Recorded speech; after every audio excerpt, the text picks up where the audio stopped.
국민의힘 윤창현 의원님과 자리를 함께하겠습니다. 의원님 안녕하세요. 안녕하십니까? 네. 예, 반갑습니다. 네, 반갑습니다. 예. 요즘에 윤 의원님 전공 분야가 나와서 굉장히 바쁘실 것 같은데 어떠십니까 요즘에? 글쎄 옵티머스 라임 이런 것 때문에 네. 그 국정감사 때도 좀 많이 그쪽을 파서 좀 이렇게 지적을 했는데 또 많이들 호응도 해주시고 그래서 좀 힘이 많이 나고 있습니다. 명실공히 국회 대표 금융경제 전문가시자 아이고 대표까지는 아니고요. 그냥 하여튼 바쁘신 시절에 많은 역할을 해주시기를 국민들과 시청자분들은 기대하고 있습니다. 감사합니다. 본론으로 들어와서 공정경제 3법 의원님께서 기존 발언들을 보니까 총론에는 당연히 찬성하는데 강론이나 수정 점검이 반드시 좀 들어가 보면 필요하다 이렇게 강조를 하셨어요. 구체적으로 어떤 말씀인지 좀 설명. 글쎄요, 계속 얘기를 좀 해야 되겠지만은 우선 이제 이 법 자체 이름이 공정이 붙어 있다는 게 좀 제가 볼 때 좀 부담스럽습니다. 공정스럽지 않은데 공정스럽지 않은 것까지는 아닌데 이걸 해서 공정해지느냐라는 것에 대한 것이 조금 좀 예를 들어 20%는 안 공정하고 30%는 공정하냐. 이런 거를 누가 공정하지 않다를 정할 수 있느냐. 그런 면에서 조금 너무 이름을 멋있게 붙여놨어요. 네. 이름 조금만 좀 겸손하게 붙였어야 되는데 좀 너무 세게 이름을 붙여서 이 법을 반대하면 공정하지 않은 사람이 되는 것처럼 느껴지는 이런 그 네이밍이 된 면이 있는데 그래서 우선 총론적으로 공정성을 더 담보하고 더 확장시켜야 된다는 거는 제가 찬성을 하는데 이제 문제는 내용을 하나 들여다보면은 좀 부담스러운 게 많아요. 그리고 타이밍이 안 좋습니다. 지금 코로나 아닙니까? 코로나 상황. 근데 기업들 문 닫지 않도록 굉장히 노력해야 되는데 이 법은 좀 기업들을 힘들게 좀 만드는 내용이 많아요. 그래서 이제 제가 총론은 공정이라는 가치를 추구하는 것은 맞지만 강론에 가서 좀 이런 부분에 대해서 고려가 좀 부족한 게 아니냐 이런 생각이 좀 듭니다. 이 시간에 바로 그 점을 충분히 한번 좀 얘기를 좀 해주시면 좋을 것 같습니다. 지주회사의 지분율 규제 이 문제를 좀 살펴볼까 하는데요. 이 무분별한 재벌 그룹의 지배력 확장을 막기 위해서 이거는 필요하다. 이 점에는 이제 공감이 충분히 되는데 실제적으로 편법이라든가 불법, 불공정행위 같은 최대 지주 일가의 지배력을 넓히는 과정에서 그런 것들이 이제 행해지고 있다. 이런 것들이 지적이 나오고 있고 그렇기 때문에 주주들이 특히 피해를 보고 있다. 이런 사례도 있다. 이런 얘기 나오는데 그래서 규제를 더 강화해야 한다. 이런 측면이지 않습니까? 그래서 그 지주회사라고 하는 그 자체가 사실 도입될 때 이게 언제냐. 그게 금지가 돼 있다가 김대중 대통령 집권 당시에 DJ 정부에서 도입을 했어요. 그러니까 왜 그거를 합법화시키고 도입을 했느냐. 한마디로 이게 얽혀있는 지분관계로 돼 있을 때 회장님이 계시면 회장님이 도대체 어느 기업의 지분을 가진지도 애매한데 전체 그룹을 지배하시더라. 그러면 그러지 말고 모회사하고 자회사로 쫙 깨끗하게 구조를 만들어 놓고 그룹의 회장은 지주회사 회장이 되라. 그러면 지주회사 회장으로서의 책임과 권한이 생기지 않느냐. 그러면 그만큼 깨끗하고 투명한 지배구조가 만들어질 수 있다. 그래서 우선 지주회사가 금지가 돼 있었는데 그거를 허용을 했어요. 그리고 회장님들이 이제 지주회사 회장님이 되고 자회사를 지배하는 거죠. 그래서 그 구조 자체가 기업 지배구조, 특히 재벌의 지배구조 개선 효과가 있고 그것이 필요하고 어느 정도 의미가 있다라고 해서 이게 허용이 된 겁니다. 그때. 그럼 무슨 얘기냐면 그 당시에 어떻게 했냐면 너 지주회사 아니지 지주회사로 가면 지배구조가 투명화되고 그렇죠. 그렇게 해라고 개선하라고 그래서 한 한 거예요. 그래서 제가 공정위원장한테도 질문을 국회에서 몇 번 드렸어요.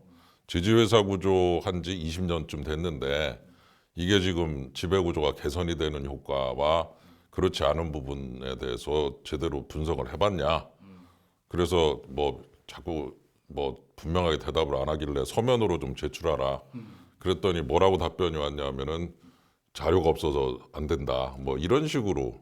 그래서 공정위원회조차도 이 지주회사가 지배구조 개선이 되는 거라는 것을 확신하면은 더 장려를 하고 완화를 시켜서 지주회사로 보내야 될 거고 나쁜 거면은 그러면 금지하든지 그만하고 좀 분명히 이 효과를 분석을 해야 될 때가 왔는데 이 분석도 제대로 안 돼 있어요. 그러면서 지금 새로 지주회사 하는 사람들은 더 지분을 더 많이 사라. 옛날에는 상장은 20%, 비상장은 40%, 20, 40을 샀던 거를 이제 30, 50, 10%포인트. 아까 제가 20이면 공정하지 않고 30이면 공정하냐라고 말씀드렸던 게 바로 요 조항이거든요. 그 점이군요. 예, 그래서 이제 제 얘기는 뭐냐면은 지주회사 구조 자체가 사실은 재벌 회장님의 위치를 상당히 제한시켜 놓습니다. 네. 그냥 회장님이 아니라 지주회사 회장님이 돼버리면서 그 역할과 책임이 분명해지는 거예요. 그러니까 그만큼 권한이 축소가 된다. 규제가 됐는데 규제가 되는 거죠. 다시 또 규제를 한다. 이 근데 점에서 그거를 문제가 막 있는 거죠. 어렵게 만들면 이제 지주회사로 가려다가 안 갈 거 아닙니까? 그렇죠. 그러면은 그 안 가는 만큼 뭔가 지배구조 개선 효과는 줄어드는 거니까 저는 아무리 봐도 이걸 뭐하러 20, 40을 30, 50으로 굳이 10포인트, 10%포인트씩 올리냐. 현행으로 해놓고도 가는 쪽은 계속 장려를 해서 그쪽으로 가서 지주회사 체제 안에서 활동을 해라. 쉽게 말해서 저쪽에서 마음대로 막 엉망으로 하고 있었던 거를 지주회사 쪽으로 끌어와서 울타리 딱 쳐놓고 이 안에서 놀아라 이거예요. 그러면은 그 울타리 안에서 활동을 하기 때문에 어느 정도 제한도 되면서 함부로 또 여러 가지 활동을 이상하게 하는 거는 막을 수가 있지 않습니까? 그래서 저는 이 구조가 좋은 거면은 좀 현행 유지하고 나쁜 거면은 그러면 하지 말라고 그러고. 근데 지금은 이상해요. 하라는 건지 말라는 건지 모르겠어요, 제가. 불명확해요. 그래서 이 지주회사 지분을 높이는 부분에 대해서 좀 다시 한번 생각해 보자. 이건 뭐하러 이렇게 힘들게 만드냐. 그리고 한 말씀만 더 드리면은 이 지주회사로 갈 때 옛날엔 20, 40이었는데 이제 30, 50 아닙니까? 지분을 더 많이 사야 돼요. 네네. 그러니까 지주회사로 가고 싶은 회사가 있으면 더 많은 돈을 주식 사는 데 써버려야 되기 때문에 그렇죠. 예. 신규 투자를 할 여력이 줄어들지 않느냐. 그래가지고 이제 분석을 많이들 하고 하면서 이거 조금 고용 효과를 줄이는 효과도 있다. 그래서 뭐 한 20만 개 이상 일자리가 줄어든 효과도 있다. 이렇게 좀 약간 세게 분석을 한 결과도 있는데 그 결과가 뭐냐 하면은 돈을 주식 사는데 너무 많이 쓰는 바람에 신규 투자를 못하게 되는 부분을 이제 계산을 한번 해본 건 있어요. 그래서 그 숫자가 조금 너무 과장돼 있다라고 생각할 수도 있지만 큰 그림으로 보면 주식을 사는데 너무 많은 돈을 쓰게 만들 필요가 뭐가 있냐. 지주회사로 갈 의향이 있으면 빨리빨리 가게 하고 아니면 막아버리든지. 그래서 김대중 정부 때 만들어진 이 제도를 잘 활용을 할 생각을 안 하고 자꾸 더 이상하게 규제를 더 강화하는 거 아니냐. 이런 면에서 제가 이제 강론에서의 이제 지적을 좀 할 수밖에 없는 거죠. 의원님 말씀처럼 일단 예. 재계 전체적으로 예. 비용이 많이 들고 예, 일자리 손실도 많다. 예, 뭐 구체적으로 숫자적으로 뭐 지주회사 체제 전환 비용이 전체적으로 한 30조 원 가량 들고 그렇죠. 예, 예, 또 일자리도 한 24만 개가 사라진다. 이렇게 예, 주장하는 예. 차원도 있잖아요. 예, 근데 이제 정부, 즉 이제 구체적으로 공정위 쪽에서는 예, 이 30조 원 같은 경우는 사실은 삼성 얘기다. 예. 삼성이 지주회사로 완전히 전환하기 위해서는 그 예. 정도 비용이 든다는 거지. 나머지 기업 대기업들에 대해서는 사실은 이거는 강제 규제, 보편적인 어떤 규제가 아니다. 예. 이렇게 반발하고 이제 설명을 하잖아요. 그렇게 지적을 할 수도 있을 것 같은데 제가 알아보니까 삼성, 현대가 아니에요. 지주회사가. 그다음에 신세계, 대림, OCI, 포스코, KT, 대우조선해양, KTNG 요 정도입니다. 그렇죠. 그러니까 이제 지금 말씀하신 부분이 아주 중요하고 삼성이 제일 크니까 그런데 사실은 삼성이 아닌 다른 회사 중에 지주회사 관심이 있는 데도 있어요. 그러면 이제 그런 회사들이 아까 말씀드린 대로 지주회사로 전환할 때 주식을 굉장히 많이 사야 돼요. 그리고 나아가서 기존 회사라도 기존 지주회사도 지주회사 틀 안으로 들어왔지 않습니까? 그러면 자회사가 지금 10개가 있다.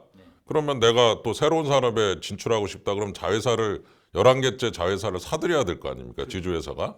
그때는 이제 30%를 사야 되는 거죠. 예, 이제 20% 사던 거를 상장이라면 비상장 50을 사야 되고. 그렇죠. 그러니까 기존에 와 있던 회사도 지주회사 체제로 들어와 있더라도 새로 자회사로 편입을 시키고 싶다 그러면 주식을 더 많이 사야 되고 그리고 또 기존의 지주회사가 아니었던 회사들이 지주회사 들어오려면 사야 될 주식이 굉장히 많고 예, 그래서 결론은 부담이 증가한다는 건 맞습니다. 맞습니다. 예, 그리고 그 돈을 주식 사는 데 쓰지 말고 좀 신규 투자, 설비, 뭐 공장 짓고 이런 데다 좀 쓰면은 일자리가 더 생기는데 주식 사는 데 쓰는 바람에 돈이 좀 아깝다. 이 얘기가 지금 많이 진행이 되고 그 점은 저도 의원님 말씀에 동감을 하는데 예, 예. 문제는 이제 이게 지배 구조가 분명히 지금 왜곡이 돼 있기 때문에 예. 이것을 고치는 거는 분명한 사실이다. 여기는 이제 이론이 여지가 없을 것 같아요. 대기업 위주의 경제 구조는 우리나라의 뭐 많은 경제학자들이 의원님도 말씀하시지만 예, 예. 문제점도 있는 건 사실이잖아요. 예, 예. 근데 좋은 기업 지배 구조 얘기할 때 독립 경영, 전문인 경영 예. 이런 것도 얘기하잖아요. K-팝 얘기하는 것처럼 예, K 지배 구조 이렇게 예. 하면서 좋은 지배 구조란 이런 형태로 가야 된다 이렇게 역설을 하셨는데 예. 그 점 좀 설명 좀 해주십시오. 글쎄 제가 이제 좀 요새 K-팝, K-방역을 보고 감격을 한 나머지 이제 그 제가 K 지배구조라는 말을 한번 해본 적은 있습니다. 근데 이제 무슨 얘기냐면은 미국 걸 보면은 이전 세계를 대상으로 영업을 하다 보니까 예를 들어 뭐 구글이다, 애플이다 한 분야만 들어가서 들이파도 전 세계를 다 그냥 장악을 해요. 그렇죠. 어마어마합니다 규모가. 예. 그래서 그런 회사 하나만 이제 그 들이파도 전 세계가 장악되는 그런 나라에서 기업들은 전부 독립돼 있고 전문 경영이 일반화돼 있죠. 네. 근데 우리나라는 그렇게 한 분야를 들이파가지고 전 세계 다를 하기가 어려워요. 그래가지고 처음부터 그러면 패키지로 가자. 기업 1, 2, 3, 4, 5가 한 그룹으로 가자. 이러면서 이제 우리끼리 일종의 계열 경영이 좀 시작이 된 거죠. 근데 이제 나쁘게 말하면 문어발식 확장이고 좋게 말하면 사업 다각화거든요. 네네. 예, 그런 식으로 해서 우리는 계열 경영, 오너 경영, 가족 경영이 발달했고 미국은 독립 경영, 전문 경영이 발달한 거죠.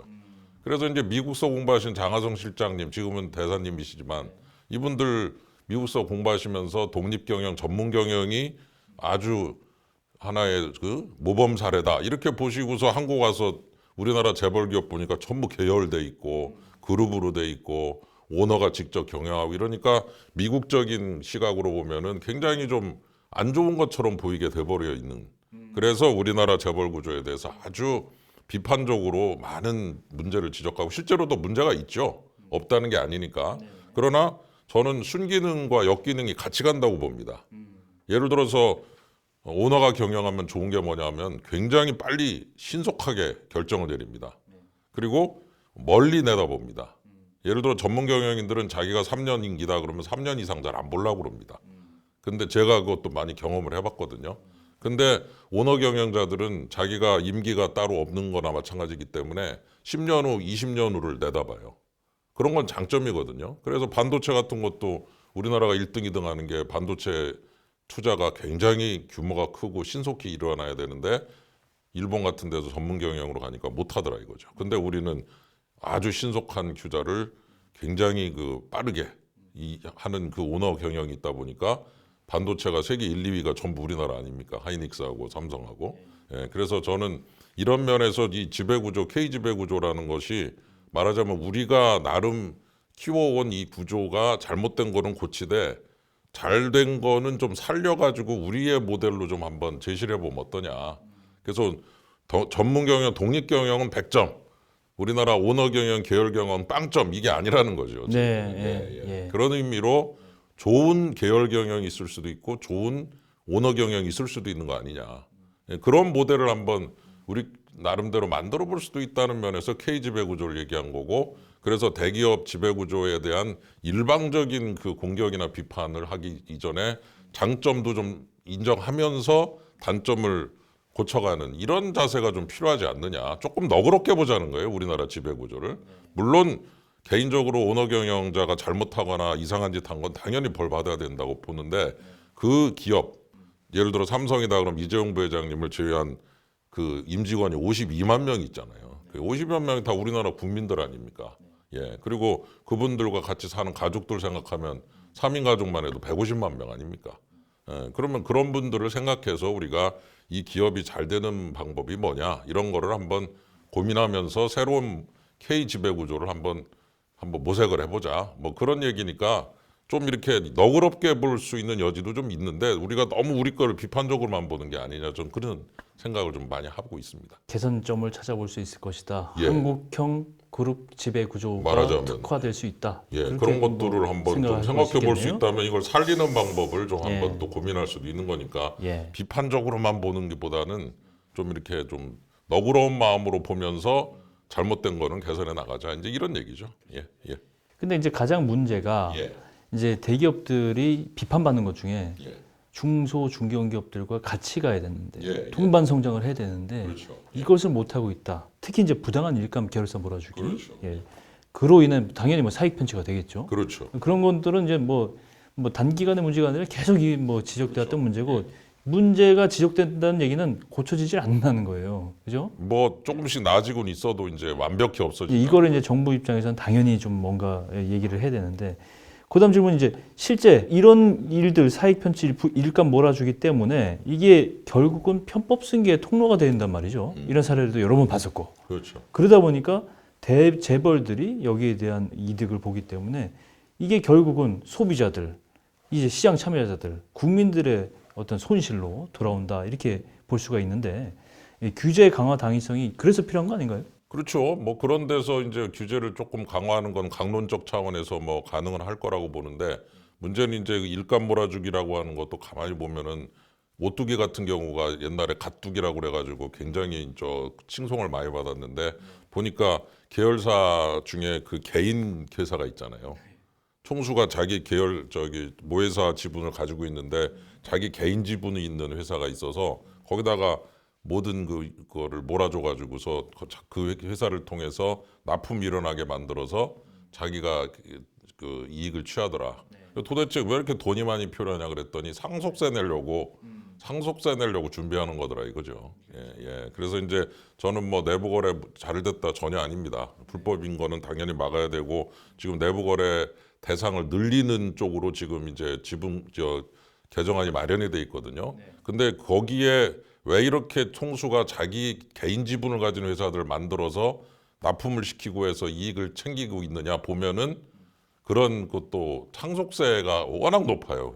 경영권이 붙어 있는 상속은 주식 상속은 60%를 내야 됩니다. 그럼 내가 자녀한테 100을 주면 60이 날아가는 구조가 있어요.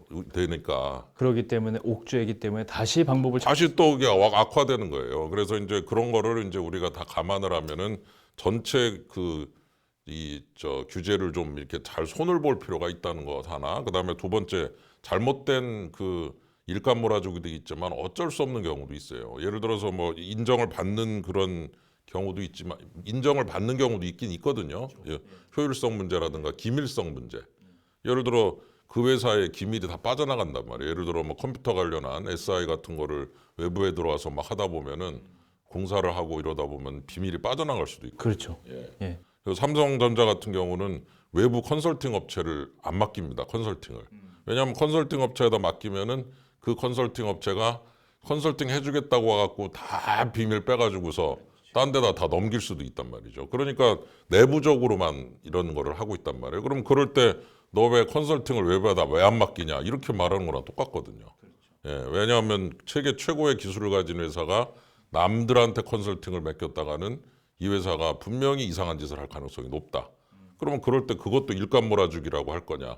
그래서 내부적으로 삼성경제연구소가 컨설팅을 하고 있다고 하면 그거는 우리가 인정을 해줄 수밖에 없는 면도 그럼 있거든요. 일감 몰아주기의 예외로 좀 예외로 인정을 당연히 받을 수 있는 부분이 있지만 어쨌건 그런 식으로 일감 몰아주기라는 것도 하나하나 뜯어봐야 될 여지가 있어요. 그 상황이 어떤 상황이냐. 그래서 정말 총수가 지가 계열 그 회사들한테 납품시키고 자기가 그 회사를 통해서 터널링을 한다고 그러거든요. 그래서 오뚜기 얘가 좀 죄송합니다만 실제 또 사례니까 그 자회사 자기가 직접 관계 회사를 지분을 잔뜩 가지고 납품을 시켜서 그 회사의 이익은 자기가 개인적으로 챙기는 구조. 이런 거는 막아야 되죠, 당연히. 그러나 비밀을 유지하거나 효율성을 담보하기 위해서 만드는 형태로 돼 있는 건 또 인정을 해야 되고. 그래서 저는 이 두 가지를 잘 조화를 이루도록 유도를 해야지 무조건 넌 나쁘다 이렇게 얘기하는 건 문제가 있다 이렇게 보고 있습니다. 소위 말해서 이제 핀셋 규제가 정확하게 좀 이루어져야 된다. 그렇죠. 잘 규제라는 게 예. 맞습니다. 그렇게 핀셋 말씀- 규제라는 말이 참 좋은 것 같습니다. 예. 이 현행법에서는 이게 그래도 이제 사익 편취를 막기 위해서 그렇죠. 예. 총수일가 지분 30% 이상의 계열사를 이제 규제 대상으로 예, 하고 있고 하지만 이제 이런 편법도 쓴단 말이죠 대기업들이. 예. 30% 좋아. 어떤 대기업의 경우는 그래도 한 29.9%의 지분이야. 그러기 때문에 괜찮아. 이렇게 한단 말이죠. 그래서 이제 예를 들어 그걸 20으로 내리잖아요. 네. 그러면 또 19.9가 나오겠죠. 그렇죠. 그렇게 예, 되죠. 뭐 그런 면은 네, 있어요. 네, 예, 네. 그러니까 이제 그 중국말에도 상유 정책, 하유 대책. 정부에서 정책이 나오면은 대상이 되는 기업들은 대책을 세워서 대응한다. 예, 정책과 대책의 어떤 무한한 반복의 그런 그 사이클인데 마찬가지로 30% 그러면 29.9가 나올 것이고 20 그러면 또 19.9가 나오겠죠. 그리고 일부에서 걱정하는 거는 제가 아는 한 그 총수는 이번에 계열사 자기가 지분 가지고 있던 걸 팔아버렸어요. 회사를. 이 저 일감 몰아주기 규제를 아예 해당이 안 되게 하려고. 그렇죠. 예. 아예 근거를 없애. 아예 그냥 없애버리는. 그러면 이제 그런 그 과정에서 이제 주식이 막 시장에 막 나오니까 주식값이 좀 막 제값을 못 받을 수도 있는 거고. 그렇죠. 그다음에 또 한화 케이스 같은 경우는 조사를 몇 년을 거듭한 끝에 무혐의가 된 케이스도 있습니다. 공정위에서는 너는 일감 몰아주기다 그래서 이제 문제를 삼았는데 나중에 계속 조사를 해보니까 이건 아니다. 이렇게 돼서 이제 끝났는데 그 끝날 때까지 굉장히 오래 걸려가지고 참 고통스러운 나날을 보낸 케이스도 있고요. 그래서 저는 아까도 그 좋은 지적해 주셨지만 핀셋식으로 이거는 정말 어려운 문제다라는 걸 전제로 좀 아주 조심스럽게 좀 했으면 좋겠는데 조금만 뭐가 보이면 그냥 일감 몰아주기라고 해버리는 식으로 가면 뭐 주식 파는 사람 뭐 또 뭐 여러 가지 또 다른 방법으로 이걸 피해가려는 노력 이런 것 때문에 오히려 규제가 이게 이상해질 수도 있지 않느냐. 그런 면에서 공정거래위원회도 얼마 전 국감 때도 봤더니 한 3조를 때려요. 1년에 3조 2천억 과징금. 근데 돌려주는 돈 1조 2천억이에요. 소송을 가서. 예, 그러니까 공정거래위도 사실 굉장히 오버하고 있는 거예요. 물론 이 일감 몰아주기 포함해서 여러 가지를 다 포함한 과징금이지만 3조 정도를 부과하는데 1조 정도는 소송에서 이겨서 되찾아가고 공정위가 이자까지 줍니다. 또 그동안 저 미안하다 그러고서 저 과징금 내고 나서 돌려받을 때까지 이자도 1,000억씩 나갑니다. 그래서 그런 식으로 이런 근거를 가지고 집행을 하는 그런 그 공정위 같은 데서 좀 오바를 할 수도 있고 하기 때문에 이 규제를 좀 우리가 잘 다듬어서 잘 좀 살펴서 도입을 하자. 고치더라도 좀 재밌게 잘 고쳐서 좀 잘 부응할 수 있게 잘 거기에 맞춰서 할 수 있게 해야지 무리하게 만들면 또 부작용이 또 생길 수 있다는 얘기죠. 문제는 그렇게 되면은 갈수록 이제 이 혐의가 의심되는 게 좀 줄어야 되는데 통계를 보시면요. 공정위 통계입니다. 2018년 기준으로 최근 3년간 사익 편취 규제 대상 기업의 내부 거래 비중이 3년 사이에 11.4%에서 14.1%로 늘었습니다. 근데 이게 늘고 있다는 거는 통제가 덜 되고 있지 않느냐 이런 뭐 생각을 할 수밖에 없어요. 이 점에 대해서는 어떻게 생각하세요? 글쎄 저는 아까도 말씀드렸지만 자꾸 저기 그 공정위의 판결에 불복해서 소송을 한 다음에 돈을 찾아가는 비율도 늘고 있어요. 예, 그러니까 지금 그 통계가 아마 부과를 한 통계 같은데 조금 세게 나갑니다. 예, 그래서 좀 뭐 이거는 또 조금 다른 문제일 수 있지만은 조금만 좀 이 사례 분석을 잘해서 법원에 가도 뒤집히지 않게 좀 했으면 좋겠다. 이게 국감에서 많이 지적되는 사항입니다. 그러니까 그만큼 이제 이런 거를 집행하는 공정위가 또 이렇게 보다가 조금만 이상하면 그냥 금방 조사 들어가서 또 과징금 부과하고 막 그러니까 과도하게 좀 여러 가지를 조사하는 게 아니냐, 압박 기업들에게 부담을 그렇죠. 주는 게 아니냐 예, 그 그 말씀이세요? 결과일 수도 예. 있다는 면에서 이제 지금 말씀하신 대로 이게 늘어나는 이유가 여러 가지가 있을 수 있다는 거 하나하고 두 번째 이 조항에 대해서 부담을 느껴서 미리 팔아버린다든가 하는 식으로 이거를 피해가려는 노력도 많이 있고 그래서 지금 말씀하신 부분도 있지만 동시에 이거를 이제는 나는 도저히 이제 안 하겠다. 그리고 모호하다. 조금 애매할 경우에는 공정위는 그냥 부과를 해버리거든요. 그러니까 그거를 피해가려는 사람들이 있는 걸 보면 이 규제가 그냥 허술하게 존재하는 게 아니라 아주 부담스러운 규제로 존재하고 있다. 그런 거를 우리가 인정을 하고 부담을 좀 인정을 하면서 규제를 하자. 예, 하지 말자는 게 아니라 그래서 이 부분은 좀 논의가 필요할 것 같습니다. 이 얘기랑 연결이 되는 내용인데요. 공정거래위원회가 이 소임을 다하기 위해서 상당히 많은 그 의심의 여지가 되는 거래들에 대해서 조사를 하고 하는데 예. 근데 이게 여기다가 공정위의 전속 고발권을 폐지한다는 게 이번 개정안에 들어 있잖아요. 그렇죠. 예. 이 얘기를 거꾸로 얘기하면 공정위만 감시하는 게 아니다. 그렇죠. 검찰이 바로 기소할 수 있는 의심의 사례가 이제 신고가 되거나 접수되면 바로 기소를 할 수 있게 되고 그래서 담합이라든가 독점을 더 좀 강력하게 제재를 하겠다. 이런 얘기인데 이런 부분은 지금 말씀하신 거하고 좀 이게 좀 방향이 좀 다른 방향이 아닌가 싶은 생각이 드는데. 그러네요. 예.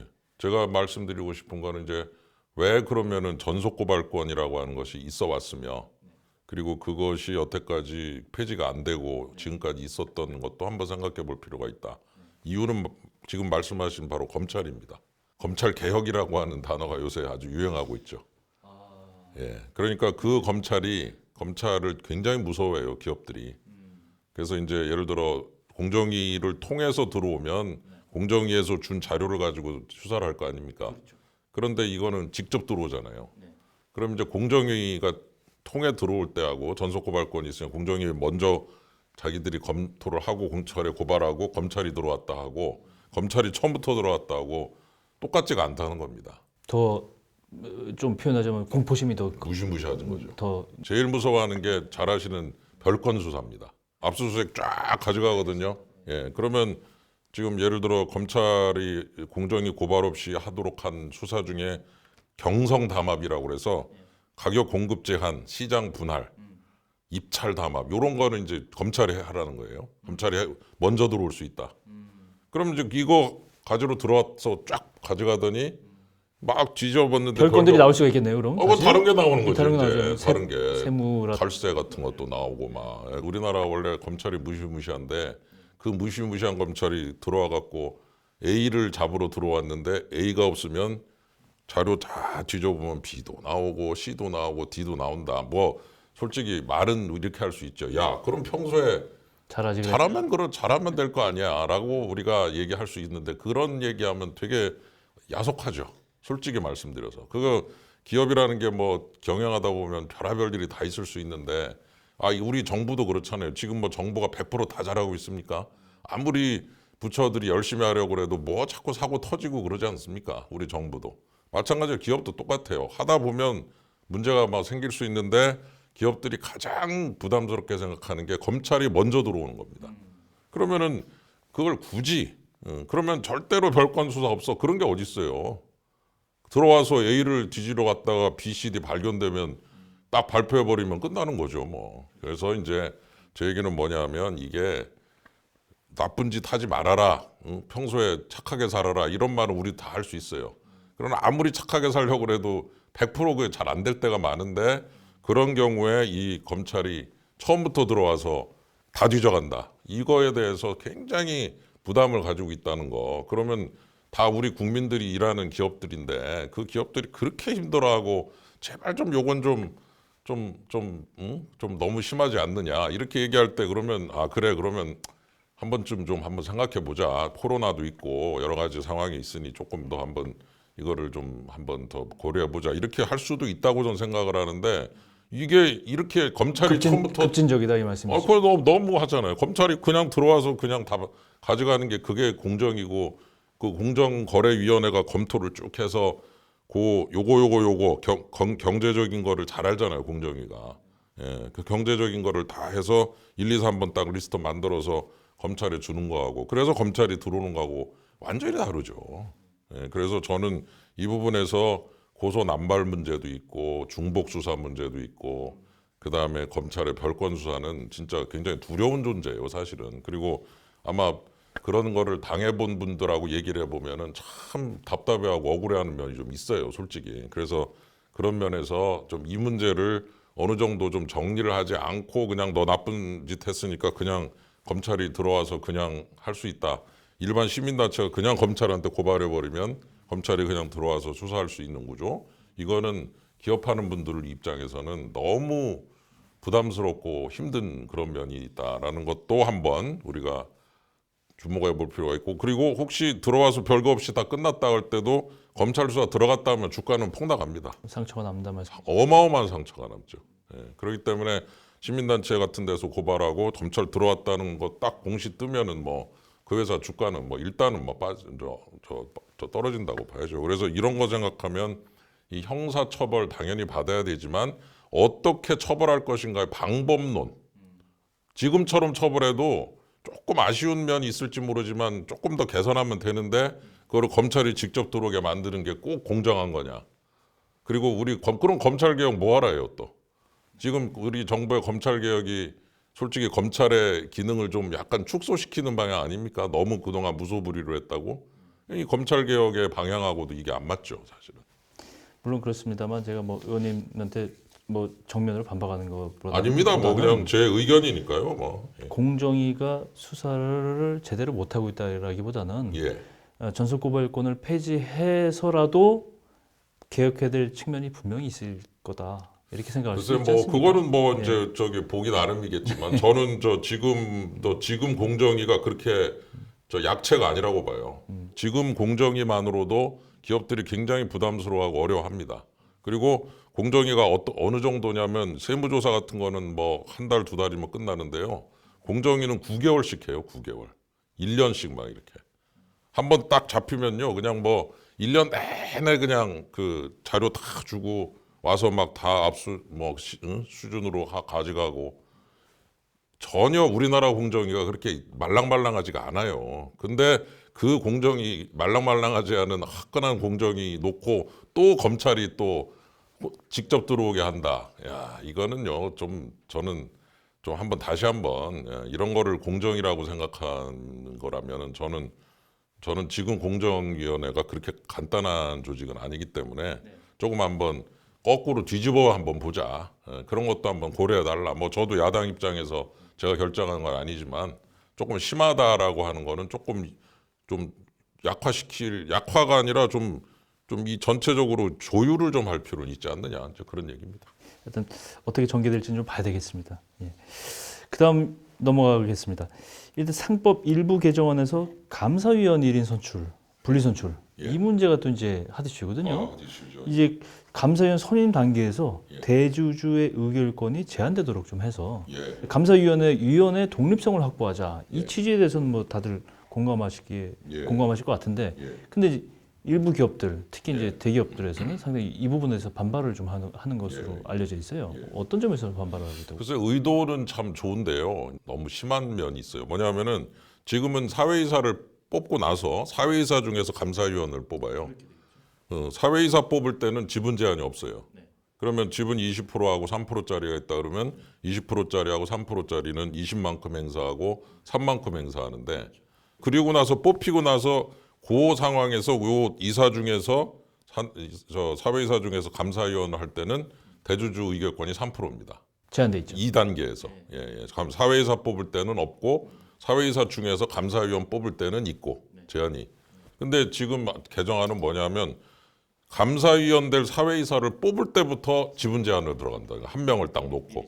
예. 그러면 A가 될 거냐 말 거냐 찬반을 할 때 대주주가 20%라도 3%만 행사하는 거예요. 그러면 펀드가 두 개가 3%씩 A, B가 있다. 그러면 얘들이 이기는 거죠. 그렇죠. 왜냐하면 대주주는 두 개가 되니까. 예, 두 개고 3%짜리 하나밖에 안 되니까.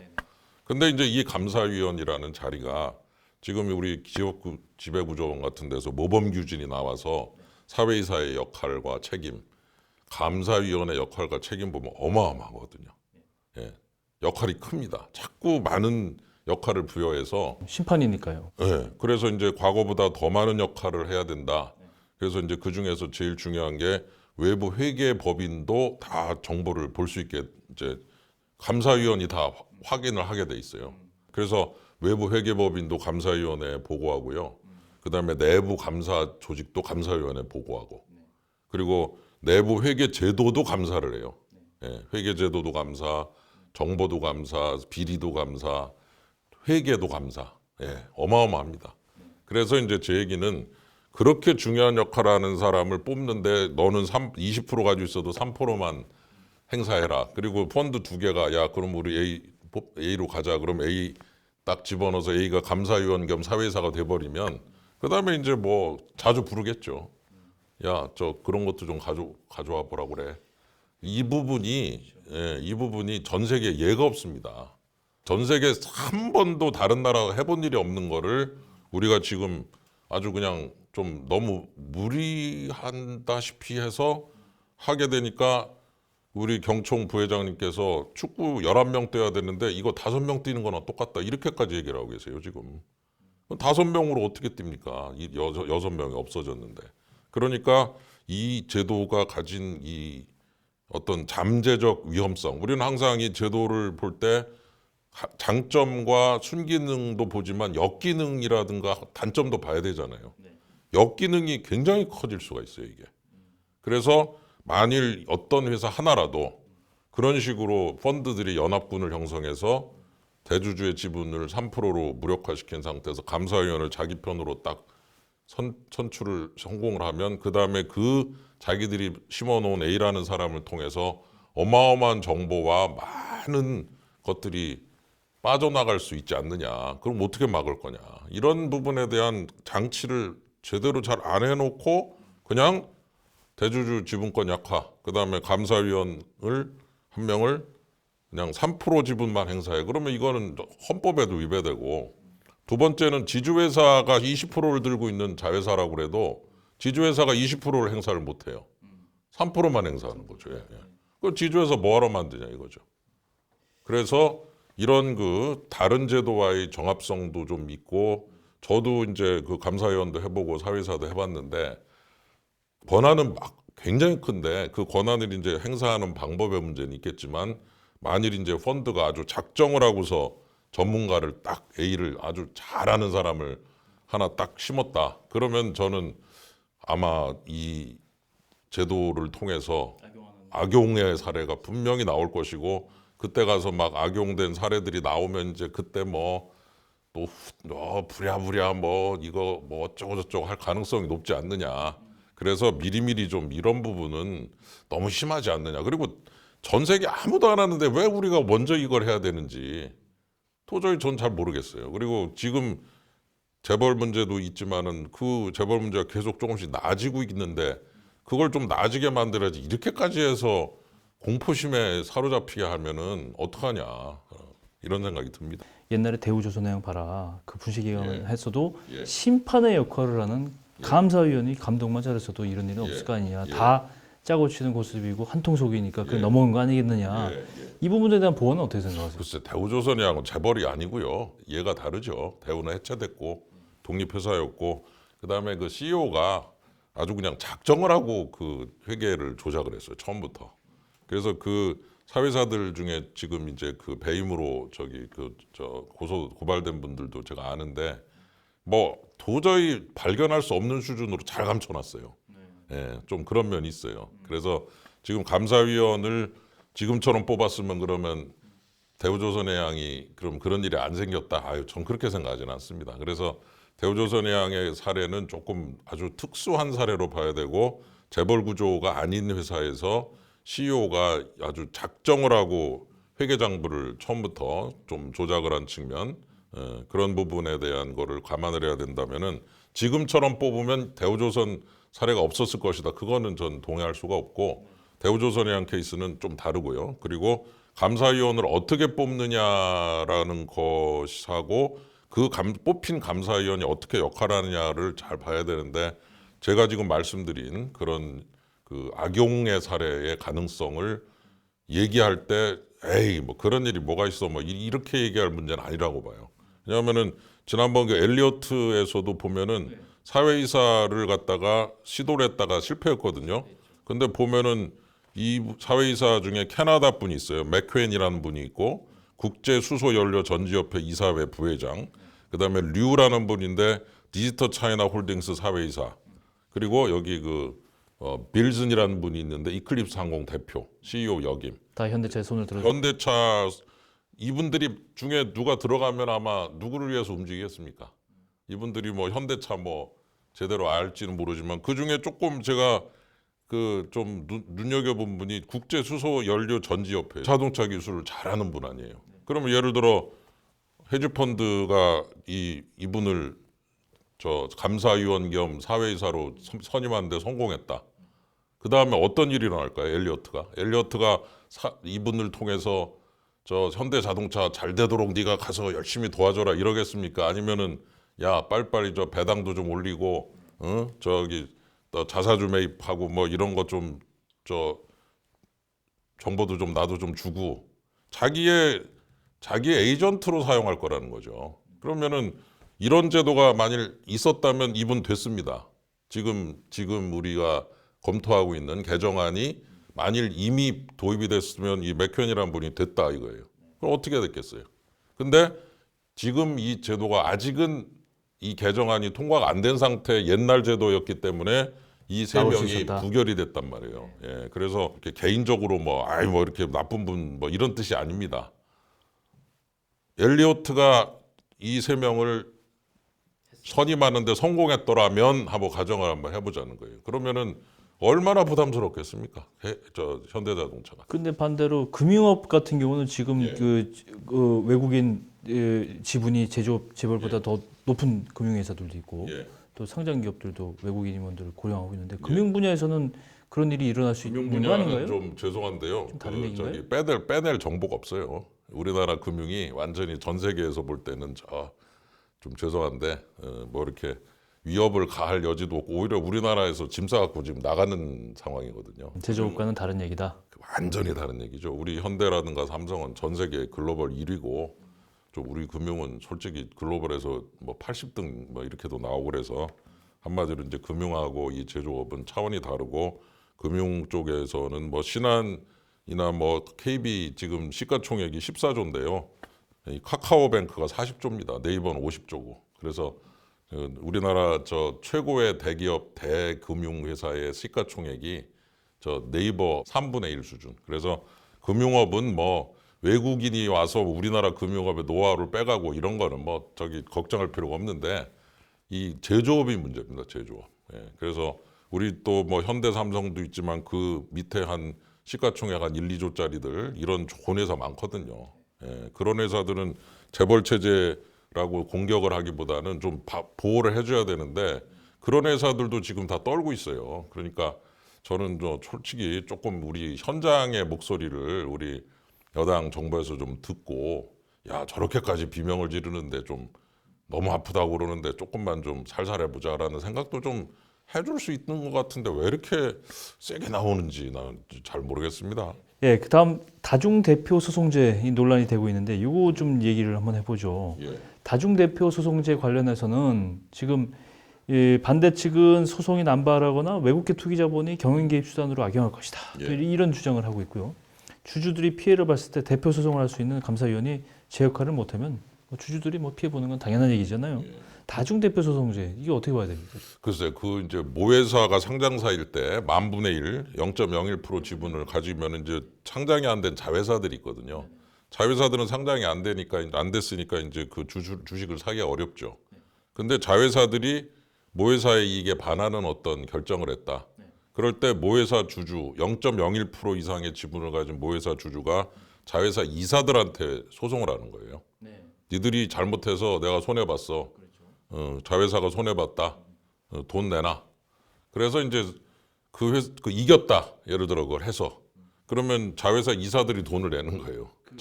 잘못했습니다 하고. 그 돈이 어디로 들어가냐면 회사로 들어가는 거예요. 네, 그렇게 되죠. 소송을 한 모회사 주주한테 오는 게 아니에요, 돈이. 예, 그게 중요합니다. 왜냐하면은 모회사의 지분을 가진 소액 주주는 소송을 할 이유가 없습니다. 왜? 나한테 안 들어오고 회사로 들어가는데 뭐하러 내가 소송을 합니까? 그러면 이 소송을 누가 할까? 펀드죠. 예, 모회사 지분 한 0.01% 이상을 들고 있는 펀드가 자회사를 압박을 하는 거죠. 그래서 심한 경우에 어떤 걱정을 하는 사람도 있냐면 상장되지 않은 자회사의 이사들에게 향해서 소송을 하는 순간 어떤 일이 생기느냐. 모회사 주가가 떨어질 거다. 장난칠 수 있다. 왜냐하면 자회사 소송이 들어갔으니까. 그래서 이 제도를 누가 이용해 먹을 거냐. 펀드밖에 없다. 투기적 펀드.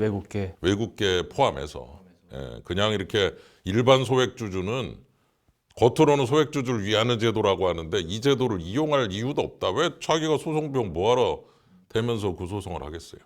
누가 이 소송을 이용해서 뭔가 효과를 노리려고 할 것이냐. 펀드밖에 없다. 그러면 결국 펀드들이 움직이는 그 범위를 열어주는 거 아니냐. 그럼 아까 말씀하신 3%를 그것도 펀드들이 아주 활용하기 좋고 다중대표성 펀드들이 활용하기가 아주 좋습니다. 그러면은 지금 이 전체 패키지를 가만히 들여다보면은 군데군데 투기적 펀드들이 굉장히 옛날보다 쉽게 움직일 수 있게 만들어 놓는 장치들이 여러 군데 있는 거예요. 그래서 일부에서는 지금 아무리 봐도 이거는 국민연금이나 혹은 외국계 투기적 펀드를 그 어떤 역할 또는 그 할 수 있는 범위를 확 늘려가지고 열어주는 거다. 열어주면서 이제 지배 소위 오너 경영자를 압박을 하는 그런 수단으로 쓰면서 이 펀드들이 우리 기업을 좌지우지하게 만드는 데 있어서 상당 부분 쉽게 만들어주는 거 아니냐, 왜 이래야 되느냐, 이런 우려 섞인 목소리도 나오고 있단 말이에요. 그러니까 그 부분을 우리 정부가 좀 분명히 해서 공정이라는 말로 자꾸 이렇게 가리려고 하지 말고 현실적으로 보란 말이에요. 이게 공정하고 별 상관없어요, 이게. 이거를 이용해서 악용을 할 수 있는 케이스를 잘 봐야 된다. 악용이 될 수 있다라는 면을 항상 생각해서 이걸 좀 조심스럽게 바꿔야지, 이렇게 악용될 수 있는 거를 그냥 열어놓고서 이거 좋은 거야 그냥 해. 이거는 좀 저는 너무 심하신 것 같아요. 마지막으로 이 금융그룹 감독법 이것도 좀 봐야 되는데 사실 금융그룹 감독법은 이 중에서도 가장 약간 일반 국민들하고는 관심이 조금 떨어져 있는 상황이에요. 좀 그런 면이 있죠. 구체적으로 얘기하면 이 복합 금융그룹 6곳에 대해서 자본 적정성을 점검한다. 이 통제를 하겠다 이런 얘기인데요.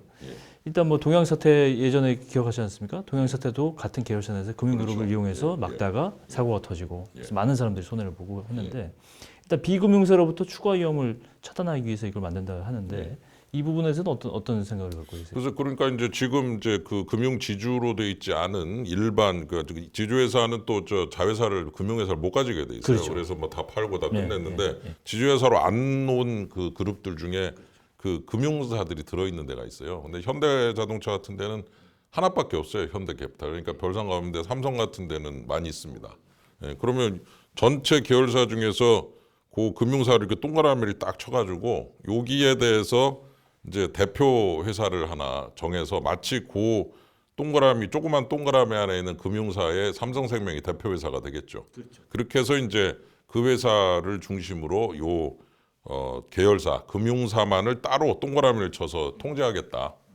뭐 제가 볼 때 뭐 이게 얼마나 추가로 그 좋은 역할을 할지 모르겠지만 그 뭐 손보면 손보, 생보면 생보, 캡탈이나 카드면 카드 다 나름의 규제가 지금 다 받고 있거든요. 근데 그거를 또 동그라미를 쳐서 또 규제를 또 추가라는 게 뭐 얼마나 의미가 있는지. 그래서 하여튼 뭐 저는 이 부분에 대해서는 뭐 조금 유보적입니다만 하여튼 금융감독원이 또 하나하나를 점검하면서 요 동그라미 안에 들어있는 소계열사죠. 요거를 또 따로 규율을 하면서 뭐 예를 들어 뭐 자본 적정성 지표를 또 계산을 해가지고 그 지표를 가지고 또 통제를 하고 뭐 이러는 과정. 그럴 때 이제 도대체 이 대표 회사가 지분도 안 가진 다른 회사를 통제할 수 있는 권한이 어디서 나오느냐. 지분이 없는데. 뭐 이런 문제도 좀 있습니다. 그래서 뭐 그렇게 뭐 어마어마한 건 아니지만 회사로서는 뭐 규제가 추가되는 효과 정도, 뭐 그렇게 막 어마어마한 그런 그 플러스가 있을 거라고 생각지 않는데 하여튼 뭐 나름의 의도를 가지고 있다는 면에서 이 부분을 한번 잘 들여다볼 필요가 있다고 생각합니다. 의원님 모시고 이제 쟁점되는 부분의 사안들은 다 이제 저희가 좀 짚어봤습니다. 근데 어쨌건 근데 제가 한 가지 여쭤보고 싶은 거는 지금 이렇게 공정경제 3법으로 개혁이라고 이름 붙여진 게 이번이 처음은 아니거든요. 사실 어떤 정권이나 정부와 상관없이 구체적으로 2017년 현 정부 들어서 수용을 만들겠다 했었지만은 박근혜 정부 때도 사실은 비슷한 그 개혁 개선안이 나오고 논의가 됐었고 한데 논의만 했죠. 근데 지금은 다시 조금 이 부분에서 좀 첨예하게 대립각을 세우는 그런 분위기라든가 배경이 있는 건가요? 그래서 저는 뭐 하여튼 뭐 이 듣기에 따라서 어떻게 들으실지 모르지만 소득주도 성장이라는 소주성이라는 게 실패했어요.